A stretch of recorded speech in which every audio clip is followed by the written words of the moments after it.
ప్రభుత్వం ఏదో చేయాలని భావిస్తే అధికారులు దానికి తూట్లు పొడుస్తున్నారు. బతుకమ్మ చీరలను ఈ నెల 15న పంపిణీ చేయాలని లక్ష్యంగా పెట్టుకుంది. అధికారుల అలసత్వం అది కాస్త పోస్ట్ పోన్ అయింది. ఆర్డర్ ఇచ్చి 7 నెలలు గడిచినా సగం చీరల ఉత్పత్తి కూడా జరగలేదు.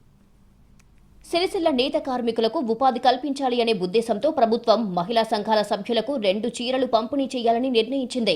15 నుంచి 1 చీరను, అక్టోబర్ నాటికి 2వ చీరను మహిళలకు అందించాలని లక్ష్యంగా పెట్టుకుంది. మొదటి దశలో 1 చీర పంపిణీ చేసేందుకు 16,424 పవర్ లూమ్స్ కు 4,30,00,000 మీటర్ల చీరల ఉత్పత్తికి ఆర్డర్ ఇచ్చింది.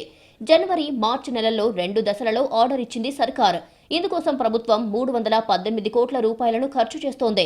మొదటి దశ 2,12,00,000 మీటర్ల బట్టను, రెండవ దఫాలో 2,22,00,000 మీటర్ల వస్త్రాన్ని నేతన్నలకు ఇచ్చింది ప్రభుత్వం.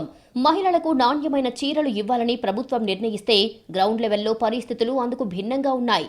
ఆర్డర్ ఇచ్చి దాదాపు 7 నెలలు గడిచినా 50% బట్ట కూడా తయారు కాలేదు.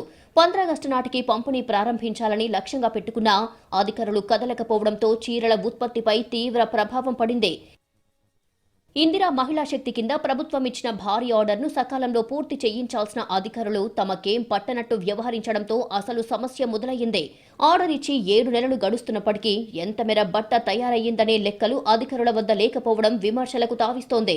4 కోట్ల మీటర్ల బట్ట ఉత్పత్తి చేయాలని లక్ష్యంగా పెట్టుకోగా నేటి వరకు కేవలం 2 కోట్ల మీటర్ల వస్త్రం మాత్రమే ఉత్పత్తి అయ్యింది.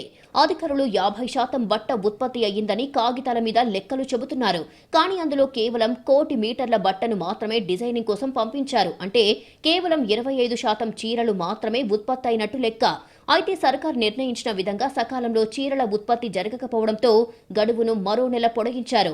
ఆర్డర్ ఇచ్చిన 7 నెలల్లో సగం కూడా చీరల ఉత్పత్తి జరగలేదు. దీంతో 1 నెల గడువులోనే మిగతా 50% చీరలు ఉత్పత్తి అవుతాయా అనేది ప్రశ్నార్థకంగా మారింది.